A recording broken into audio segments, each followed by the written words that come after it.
যাবজ্জীবন। আও ইয়াকতুলুকা, অথবা আপনাকে হত্যা করে ফেলবে ফাঁসি দিয়ে। 3 নাম্বার আও ইখরিজুকা, অথবা দেশ থেকে ওরা আপনার নাগরিকত্ব বাতিল করে তাড়িয়ে দেবে।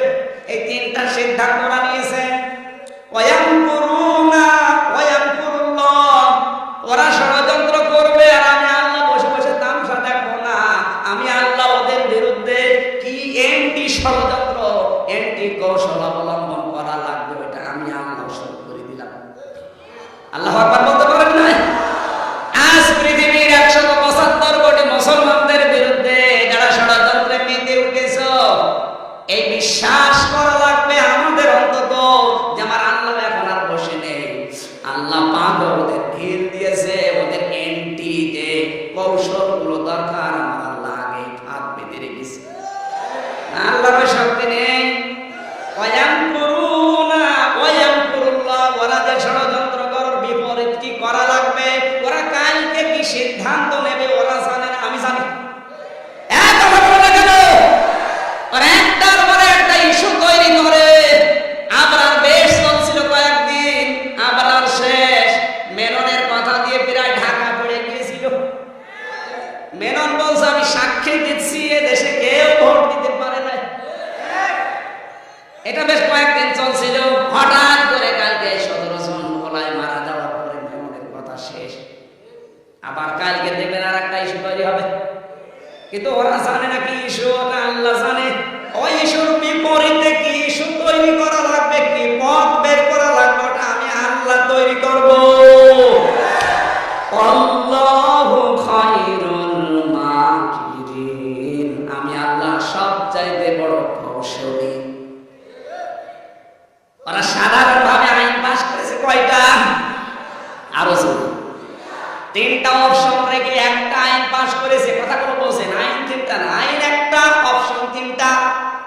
এখানে আরো শব্দ আছে, এরা তো কিছুই বোঝে না। লিসবিতুকা, এটা যদি না পারে যাবজ্জীবন কারাদণ্ড আপনাকে যদি দিতে না পারে। আও ইয়াকতুলুকা, মানে অথবা আপনি দেখবেন এর পরবর্তী অপশন ওরা আপনাকে হত্যা করার চেষ্টা চালাবে, হয় ফাঁসি দিয়ে না যে কোনো কায়দায়। এটাও যদি না পারে, আও ইয়াখরুজুকা, আপনার নাগরিকত্ব বাতিল করে আপনাকে দেশ থেকে বের করে দেবে।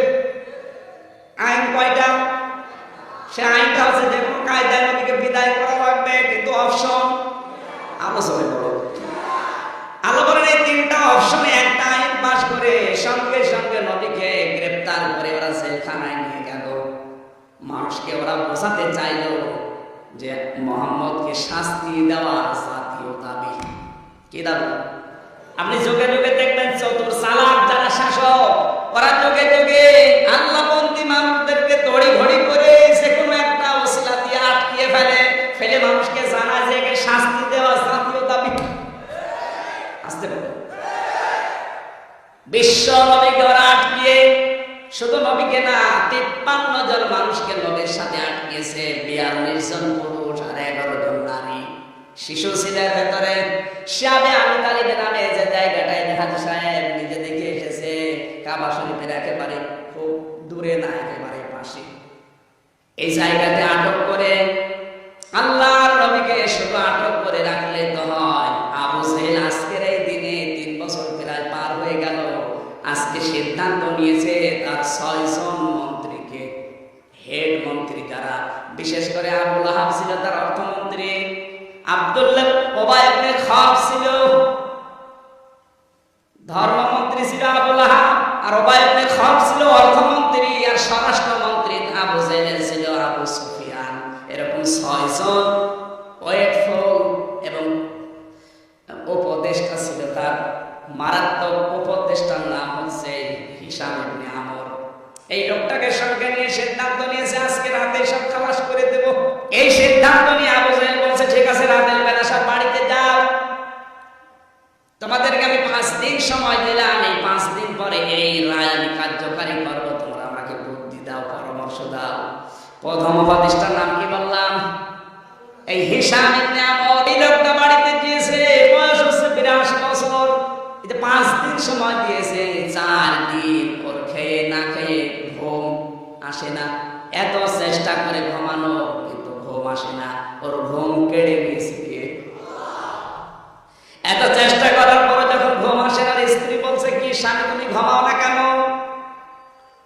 ওর কিন্তু ঈমান ছিল না, কিন্তু বিবেক ছিল। আবার বলছে হিসাব ইবনে আমার এই 82 বছর বয়সের লোকটা, আবু জাহেলের প্রধান উপদেষ্টা, ওর বিবেক ঈমান নেই কিন্তু বিবেক আছে।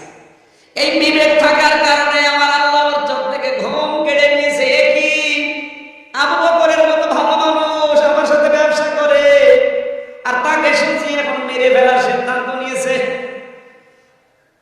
হযরতে তালহা, হযরতে সুবাইর, হযরতে উসমান, এত ধনী মানুষ, এত নরম মোলায়েম চরিত্রের অধিকারী, তাকে মেরে ফেলবে, এটা তো মেনে নেওয়া যায় না। স্ত্রী মানুষের সামনে মানুষ মরবে, এটা তো মেনে নেওয়া যায় না। আমি ওর প্রধান উপদেষ্টার দায়িত্বে আছি, দেশের প্রতি কোনো ভরক্ষেপ নেই। ওর ভরক্ষেপ শুধু মানুষ কি করে মারা যায়।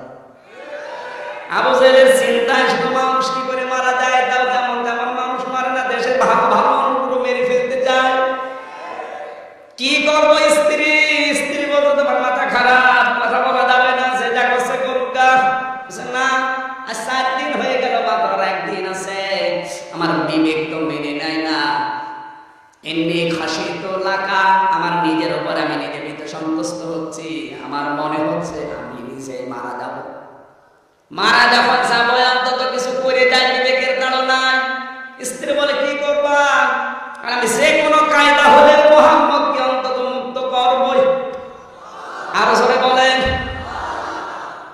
বিশ্বের মুসলমানেরা তাকাও, দুনিয়াতে দেখবে আজও বিশ্বের কোন দেশে যখন ভালো ভালো মানুষগুলোকে কেউ মেরে ফেলতে চায়, এই যে মিশরে, তুরস্কে, বিভিন্ন দেশে আমরা দেখি, হয়তো অনেক মুসলমান রাষ্ট্র কথা বলে না, কিন্তু অনেক বিধর্মী রাষ্ট্র, যাদের ঈমান নেই, বিবেক আছে, তারা আওয়াজ করে না, এই মানুষগুলো মারা যাবে না। তোমার কি হয়েছে? তোমার তো ঈমানও আছে, বিবেকও আছে। তোমার বিবেকে কি করে প্রসাব করেছে?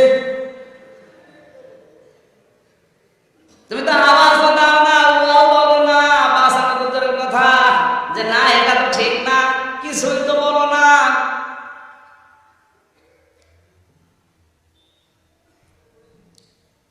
চলে গেল ওখান থেকে 82 বছর বয়সে মুরব্বী, লাঠি হাতে নিয়ে ভর দিতে দিতে, বয়স বেশি, এই জন্য আবু জাহেল তাকে প্রধান উপদেষ্টার দায়িত্ব দিয়েছে।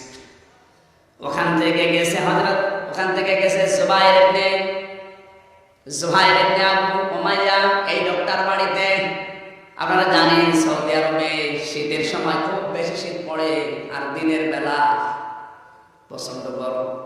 রাতের বেলা মুরব্বী মানুষ ঠক ঠক করতে, কাঁপতে কাঁপতে লাঠি নিয়ে গিয়ে দরজায় নড়ানড়ি এসে জুবাইর বাড়িতে আসে, বলে হ্যাঁ দরজা খুলে দাও। জুবাইর ঘুমায়নি, দরজা খুলে দেওয়ার পরে ভেতরে প্রবেশ করিয়েছে। মানে মুরব্বী এত রাতে ঘুম আসে না, 4 রাত। বলে আমারও একই অবস্থা, তোমার একই অবস্থা, মানে ক্ষমতায় আছে এরপরও ঘুম আসে না। কারণ কি? ক্ষমতায় আছে এই কারণেই তো ঘুম আসে না। 3টা অপশনের কথা জানালেন। চিন্তা করছে আমার কথা শোনার পরে না জানে আবার নেতার কাছে কিছু বলে কিনা, এই জন্য বলছে কি হয়েছে ভালো করে বলো দেখি। প্রথম নাম্বারে ডাক দিয়ে বলেছে, আমি কি বলবো দুঃখের কথা, আজকে আমার মা আজ 2 বছর আগে অন্ত হয়েছে। মোহাম্মদকে আমরা বন্দী করেছি, আমার মা জানতো না। জুবাইর ইবনে আবু উমাইয়া হচ্ছে আল্লাহর নবীর মা, হযরতে আমিনা, যে মহিলার হাতে নবীকে রেখে গিয়েছিলেন, উম্মে আইমান। এই উম্মে আইমানের বড় বোন হচ্ছে জুবাইরের মা। নবীকে ওই সময় ছোটকালে